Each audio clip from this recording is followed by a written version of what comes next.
மேலகரம் மேக்க ராமசாமி பிள்ளை அவர்களின் ஏக புத்திரனும் செல்லப்பா என்பவருமான மேலகரம் மேக்க ரா கந்தசாமி பிள்ளை அவர்கள் பிராட்வேயும் எஸ்பிளனேடும் கூடுகிற சந்தியில் ஆபத்தில்லாத ஓரத்தில் நின்று கொண்டு வெகு தீவிரமாக யோசித்துக் கொண்டிருந்தார்.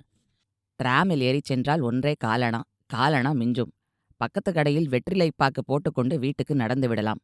பஸ்ஸில் ஏறி கண்டக்டரை ஏமாற்றிக் கொண்டே சென்ட்ரலை கடந்துவிட்டு அப்புறம் டிக்கெட் வாங்கி திருவல்லிக்கேணிக்கு போனால் அரை கப் காப்பி குடித்துவிட்டு வீட்டுக்கு போகலாம். ஆனால் வெற்றிலை கிடையாது. கண்டக்டர் தான் என்னை ஏமாற்று ஏமாற்று என்று வெற்றிலை வைத்து அழைக்கும்போது அவனை ஏமாற்றுவது, அதாவது அவனை ஏமாறாமல் ஏமாற்றுவது தர்ம விரோதம். நேற்று அவன் அப்படி கேட்டபடி சென்ட்ரலிலிருந்து மட்டும் கொடுத்திருந்தால் காப்பி சாப்பிட்டிருக்கலாம். இப்பொழுது காப்பி சாப்பிட்டால் கொஞ்சம் விறுவிறுப்பாகத்தான் இருக்கும். இப்படியாக மேற்படியூர் மேற்படி விலாசப் பிள்ளை அவர்கள் தர்ம விசாரத்தில் ஈடுபட்டிருக்கும் பொழுதுதான் அவருக்கு கடவுள் பிரசன்னமானார். திடீரென்று அவருடைய புத்தி பரவசத்தால் மருளும்படித் தோன்றி, இந்தா பிடி வரத்தை என்று வற்புறுத்தவில்லை. ஐயா, திருவல்லிக்கேணிக்கு எப்படி போகிறது என்றுதான் கேட்டார். டிராமிலும் போகலாம், பஸ்ஸிலும் போகலாம், கேட்டு கேட்டு நடந்தும் போகலாம். மதுரைக்கு வழி வாயிலே என்றார் ஸ்ரீ கந்தசாமி பிள்ளை. நான் மதுரைக்கு போகவில்லை, திருவல்லிக்கேணிக்குத்தான் வழி கேட்டேன். எப்படி போனால் சுருக்க வழி என்றார் கடவுள். 2 பேரும் விழுந்து விழுந்து சிரித்தார்கள். சாடி மோதி தள்ளிக்கொண்டு நடமாடும் ஜனக்கூட்டத்திலிருந்து விலகி செருப்பு ரிப்பேர் செய்யும் சக்கிலியன் பக்கமாக இருவரும் ஒதுங்கி நின்றார்கள். மேலகரம் ராமசாமி பிள்ளையின் வாரிசுக்கு 45 வயசு. 45 வருஷங்களாக அன்ன ஆகாரமில்லாமல் வளர்ந்தவர் போன்ற தேகக்கட்டு, சில கருப்பு மயிர்களும் உள்ள நரைத்த தலை, 2 வாரங்களாக க்ஷவரம் செய்யாத முகவெட்டு, எந்த ஜனகும்பலிலும் எவ்வளவு தூரத்திலும் போகும் நண்பர்களையும் கொத்திப் பிடிக்கும் அதிதீட்சண்யமான கண்கள், காரிக்கம் ஷர்ட், காரிக்கம் வேஷ்டி, காரிக்கம் மேல் அங்கவஸ்திரம். வழி கேட்டவரை கந்தசாமி பிள்ளை கூர்ந்து கவனித்தார். வயசை நிர்ணயமாக சொல்ல முடியவில்லை. 60 இருக்கலாம், 60,000 இருக்கலாம். ஆனால் அத்தனை வருஷமும் சாப்பாட்டுக் கவலையே இல்லாமல் கொழு கொழு என்று வளர்ந்த மேனி வளப்பம், தலையிலே துளி கூட கருப்பில்லாமல் நரைத்த சிகை, கோதிக் கட்டாமல் சிங்கத்தின் பிடரி மயிர் மாதிரி கழுத்தில் விழுந்து சிலிர்த்துக் கொண்டு நின்றது. கழுத்திலே நட்ட நடுவிலே பெரிய கருப்பு மரு, கண்ணும் கன்னங்கரேலென்று 4 திசையிலும் சுழன்று சுழன்று விட்டியது. சில சமயம் வெறியனுடையது போல கனிந்தது. சிரிப்பு, அந்த சிரிப்பு கந்தசாமி பிள்ளையை சில சமயம் பயமுறுத்தியது, சில சமயம் குழந்தையுடையதைப் போல கொஞ்சியது. ரொம்ப தாகமாக இருக்கிறது என்றார் கடவுள். இங்கே ஜாலம் கிளம் கிடையாது, வேணுமென்றால் காப்பி சாப்பிடலாம், அதோ இருக்கிறது காப்பி ஹோட்டல் என்றார் கந்தசாமி பிள்ளை. வாருங்களேன், அதைத்தான் சாப்பிட்டு பார்ப்போம் என்றார் கடவுள். கந்தசாமி பிள்ளை பெரிய அபேதவாதி, அந்நியர் தெரிந்தவர் என்ற அற்ப பேதங்களை பாராட்டுகிறவர் அல்லர். சரி, வாருங்கள் போவோம் என்றார். பில்லை நம் தலையில் கட்டிவிடப் பார்த்தால் என்ற சந்தேகம் தட்டியது. துணிச்சல் இல்லாத வரையில் துன்பந்தான் என்பது கந்தசாமி பிள்ளையின் சங்கற்பம். இருவரும் ஒரு பெரிய ஹோட்டலுக்குள் நுழைந்தனர். கடவுள் கந்தசாமி பிள்ளையின் பின்புறமாக உண்டிக்கொண்டு பின்தொடர்ந்தார். இருவரும் ஒரு மேஜை அருகில் உட்கார்ந்தார்கள். பையனுக்கு மனப்பாடம் ஒப்பிக்க இடம் கொடுக்காமல், சூடா ஸ்ட்ராங்கா 2 கப் காப்பி என்று தலையை உலுக்கினார் கந்தசாமி பிள்ளை. தமிழை மறந்து விடாதே, 2 கப் காப்பிகள் என்று சொல் என்றார் கடவுள். அப்படியல்ல, 2 கப்புகள் காப்பி என்று சொல்ல வேண்டும் என்று தமிழ்க்கொடி நாட்டினார் பிள்ளை.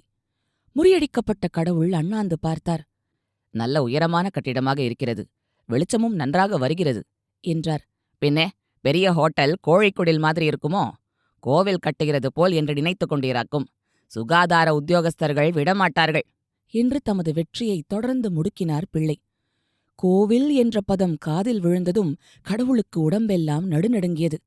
அப்படியென்றால் என்றார் கடவுள். தோற்றாலும் விடவில்லை. சுகாதாரம் என்றால் என்ன என்று சொல்லும் என்று கேட்டார் கடவுள். ஓ, அதுவா? மேஜையை லோஷன் போட்டு கழுவி உத்தியோகஸ்தர்கள் அபராதம் போடாமல் பார்த்துக் கொள்வது. பள்ளிக்கூடத்திலே பரீட்சையில் பையன்கள் தோற்றுப்போவதற்கென்று சொல்லிக் கொடுக்கும் ஒரு பாடம். அதன்படி இந்த ஈ கொசு எல்லாம் ராட்சசர்களுக்கு சமானம். அதிலும் இந்த மாதிரி ஹோட்டல்களுக்குள்ளே வந்துவிட்டால் ஆபத்துதான், உயிர் தப்பாது என்று எழுதியிருக்கிறார்கள் என்றார் கந்தசாமி பிள்ளை. அவருக்கே அதிசயமாக இருந்தது இந்த பேச்சு. நாக்கில் சரஸ்வதி கடாட்சம் ஏற்பட்டுவிட்டதோ என்று சந்தேகித்தார். கடவுள் அவரை கவனிக்கவில்லை. இவர்கள் வருவதற்கு முன் ஒருவர் சிந்திவிட்டுப் போன காப்பியில் சிக்கிக் கொண்டு தவிக்கும் ஈ ஒன்றை கடவுள் பார்த்துக் கொண்டே இருந்தார். அது முக்கி முனகி ஈரத்தை விட்டு வெளியே வர முயன்று கொண்டிருந்தது. இதோ இருக்கிறதே என்றார் கடவுள். உதவி செய்வதற்காக விரலை நீட்டினார். அது பறந்துவிட்டது. ஆனால் எச்சில் காப்பி அவர் விரலில் பட்டது. என்ன ஐயா, எச்சிலை தொட்டு விட்டீரே, இந்த ஜலத்தை எடுத்து மேஜைக்கு கீழே கழுவும் என்றார் பிள்ளை. ஈயை வரவிடக்கூடாது, ஆனால் மேஜையின் கீழே கழுவ வேண்டும் என்பது சுகாதாரம் என்று முனகிக் கொண்டார் கடவுள். பையன் 2 கப் காப்பி கொண்டு வந்து வைத்தான். கடவுள் காப்பியை எடுத்து பருகினார். சோமபானம் செய்த தேவகளை முகத்தில் தெரித்தது. நம்முடைய லீலை என்றார் கடவுள். உம்முடைய லீலை இல்லைங்காணும், ஹோட்டல்காரன் லீலை. அவன் சிக்கிரி பவுடரை போட்டு வைத்திருக்கிறான். உம்முடைய லீலை எல்லாம் பில் கொடுக்கிற படலத்திலே என்று காதோடு காதாய் சொன்னார் கந்தசாமி பிள்ளை. சூசகமாக பில் பிரச்சனையை தீர்த்து விட்டதாக அவருக்கு ஓர் எக்களிப்பு. சிக்கிரி பவுடர் என்றால் என்று சற்று சந்தேகத்துடன் தலையை நிமிர்த்தினார் கடவுள். சிக்கிரி பவுடர் காப்பி மாதிரிதான் இருக்கும், ஆனால் காப்பி அல்ல. சில பேர் தெய்வத்தின் பெயரை சொல்லிக்கொண்டு ஊரை ஏமாற்றி வருகிற மாதிரி என்றார் கந்தசாமி பிள்ளை. தெய்வம் என்றதும் திடுக்கிட்டார் கடவுள். பெட்டியடியில் பில்லை கொடுக்கும் பொழுது கடவுள் புத்தம் புதிய 100 ரூபாய் நோட்டு ஒன்றை நீட்டினார். கந்தசாமி பிள்ளை திடுக்கிட்டார். சில்லறை கேட்டால் தரமாட்டேனா? அதற்காக 3 பில் எதற்கு? கண்ணை துடைக்கவா, மனசை துடைக்கவா என்றார் ஹோட்டல் சொந்தக்காரர். நாங்கள் காப்பி சாப்பிடத்தான் வந்தோம் என்றார் கடவுள். அப்படியானால் சில்லறையை வைத்துக்கொண்டு வந்திருப்பீர்களே என்றார் ஹோட்டல் முதலாளி. அதற்குள் சாப்பிட்டுவிட்டு வெளியே காத்திருப்போர் கூட்டம் ஜாஸ்தியாக வீண் கலாட்டா வேண்டாம் என்று சில்லறையை எண்ணிக் கொடுத்தார். 99 ரூபாய் 13, சரியா? பார்த்துக்கொள்ளும் சாமியாரே. நீங்கள் சொல்லிவிட்டால் நமக்கும் சரிதான், எனக்கு கணக்கு வராது என்றார் கடவுள். ஒரு போலி 10 ரூபாய் நோட்டை தள்ளிவிட்டதில் கடைக்காரருக்கு ஒரு நிம்மதி. வெளியே இருவரும் வந்தார்கள். வாசலில் அவ்வளவு கூட்டமில்லை. இருவரும் நின்றார்கள். கடவுள் தம் கையில் கற்றையாக அடுக்கியிருந்த நோட்டுகளில் 5வதை மட்டும் எடுத்தார். சுக்குநூறாக கிழித்து கீழே எறிந்தார். கந்தசாமி பிள்ளைக்கு பக்கத்தில் நிற்பவர் பைத்தியமோ என்ற சந்தேகம். திடுக்கிட்டு வாயை பிளந்து கொண்டு நின்றார். கள்ள நோட்டு. என்னை ஏமாற்ற பார்த்தான், நான் அவனை ஏமாற்றிவிட்டேன் என்றார் கடவுள். அவருடைய சிரிப்பு பயமாக இருந்தது. என் கையில் கொடுத்தால் பாப்பான் குடுமியை பிடித்து மாற்றிக்கொண்டு வந்திருப்பேனே என்றார் கந்தசாமி பிள்ளை. சிக்கிரி பவுடருக்கு நீர் உடன்பட்டீரா இல்லையா? அந்த மாதிரி இதற்கு நான் உடன்பட்டேன் என்று வைத்துக்கொள்ளும். அவனுக்கு 10 ரூபாய்தான் பெரிசு, அதனால்தான் அவனை ஏமாற்றும்படி விட்டேன் என்றார் கடவுள். வலிய வந்து காப்பி வாங்கிக் கொடுத்தவரிடம் எப்படி விடை பெற்றுக் கொள்வது என்று பட்டது கந்தசாமி பிள்ளைக்கு. திருவல்லிக்கேணிக்குத்தானே, வாருங்கள், டிராமில் ஏறுவோம் என்றார் கந்தசாமி பிள்ளை. அது வேண்டவே வேண்டாம், எனக்கு தலை சுற்றும், மெதுவாக நடந்தே போய்விடலாமே என்றார் கடவுள். ஐயா, நான் பகலெல்லாம் காலால் நடந்தாச்சு, என்னால் அடியெடுத்து வைக்க முடியாது, ரிக்ஷாவிலே ஏறிப் போகலாமே என்றார் கந்தசாமி பிள்ளை. நாம் தான் வழிகாட்டுகிறோமே, 10 ரூபாய் நோட்டை கிழிக்கக்கூடியவர் கொடுத்தால் என்ன என்பதுதான் அவருடைய கட்சி. நரவாகனமா? அதுதான் சிலாக்கியமானது என்றார் கடவுள். 2 பேரும் ரிக்ஷாவில் ஏறிக்கொண்டார்கள். சாமி, கொஞ்சம் இருங்க, விளக்கை ஏத்திக்கிறேன் என்றான் ரிக்ஷாக்காரன். பொழுது மங்கி மின்சார வெளிச்சம் மிஞ்சியது. இவ்வளவு சீக்கிரத்தில் அந்யோன்யமாகிவிட்டோமே, நீங்கள் யார் என்று கூட எனக்கு தெரியாது, நான் யார் என்று உங்களுக்கு தெரியாது. பட்டணத்து சந்தை இரைச்சலிலே இப்படி சந்திக்க வேண்டுமென்றால்... கடவுள் சிரித்தார். பல் இருட்டில் மோகனமாக மின்னியது.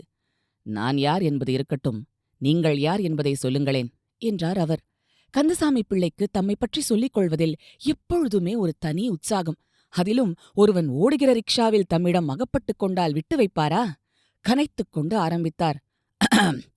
சித்த வைத்திய தீபிகை என்ற வைத்திய பத்திரிகையை பார்த்ததுண்டா என்று கேட்டார் கந்தசாமி பிள்ளை. இல்லை என்றார் கடவுள். அப்பொழுது வைத்திய சாஸ்திரத்தில் பரிச்சயமில்லை என்றுதான் கொள்ள வேண்டும் என்றார் கந்தசாமி பிள்ளை. பரிச்சயம் உண்டு என்றார் கடவுள். இதென்னடா சங்கடமாக இருக்கிறது என்று யோசித்தார் கந்தசாமி பிள்ளை.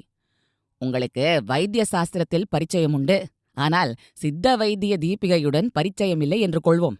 அப்படியாயின் உங்கள் வைத்திய சாஸ்திர ஞானம் பரிபூரணமாகவில்லை. நம்மிடம் 17 வருஷத்து இதழ்களும் பைண்டு வால்யூம்களாக இருக்கின்றன. நீங்கள் அவசியம் வீட்டுக்கு ஒரு முறை வந்து அவற்றை படிக்க வேண்டும். அப்பொழுதுதான்... 17 வருஷ இதழ்களா? 17, 12, 204. கடவுளின் மனசு நடுநடுங்கியது. ஒருவேளை 1/4 வருஷம் ஒரு முறை பத்திரிகையாக இருக்கலாம் என்ற ஒரு அற்ப நம்பிக்கை தோன்றியது. தீபிகை மாதம் ஒரு முறை பத்திரிகை. வருஷ சந்தா உள்நாட்டுக்கு ரூபாய் 1, வெளிநாடு என்றால் 2.25. ஜீவிய சந்தா ரூபாய் 25. நீங்கள் சந்தாதாரராகச் சேர்ந்தால் ரொம்ப பிரயோஜனம் உண்டு. வேண்டுமானால் 1 வருஷம் உங்களுக்கு அனுப்புகிறேன். அப்புறம் ஜீவிய சந்தாவை பார்க்கலாம் என்று கடவுளை சந்தாதாரராக சேர்க்கவும் முயன்றார். 17 வால்யூம்கள் தவிர இன்னும் 25 ரூபாயை வாங்கிக் கொண்டு ஓட ஓட விரட்டலாம் என்று நினைக்கிறாரா? அதற்கு ஒரு நாளும் இடம் கொடுக்கக்கூடாது என்று யோசித்துவிட்டு, யாருடைய ஜீவியம் என்று கேட்டார் கடவுள். இந்த முழு ஆடியோ புக்கையும் இன்னும் நிறைய சுவாரஸ்யமான கதைகளையும் முழுசா கேட்க மாசம் ஒரு சின்ன தொகையை சந்தாவா செலுத்தி கதை ஓசையில தொடர்ந்து கேளுங்க. விவரங்கள் டிஸ்கிரிப்ஷன்ல இருக்கு. இது தீபிகா அருணுடன் கதை ஓசை.